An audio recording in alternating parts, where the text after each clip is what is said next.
મિત્રો આપણે નારિયેળીના વેસ્ટમાંથી આપણે કોકોપીટ અને તેનાથી વિવિધ પ્રકારના પ્રોડક્ટ કેવી રીતે બને છે તો ચાલો આજે હું તમને દેખાડું। આ રીતે આપણે નારિયેળીનો વેસ્ટ મશીનમાં નાખવાનો રહેશે।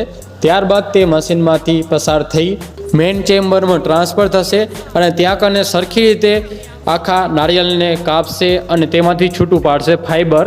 જોઈ શકો છો અહીંયા શરૂઆતમાં જે આગળ નીકળી રહ્યું છે તે રેસા જેવું ફાઈબર છે। તેનાથી આપણે સિંદરી બની શકીએ કે બકેટ બની શકીએ તેમાં આપણે યુઝ કરશું। ને આ જોઈ શકો છો કેવું પ્રોડક્ટ છે।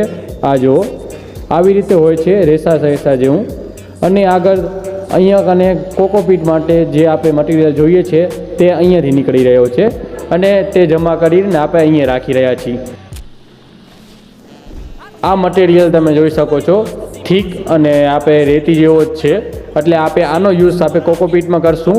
આ છે ફાઇનલ પ્રોડક્ટ કોકોપીટની ઈંટ।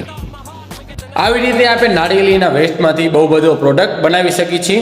તો આવા નવા વિડીયો જોવા માટે ફોલો કરજો અને વિડીયો ગમ્યો હોય તો લાઈક કરજો ને શેર કરજો।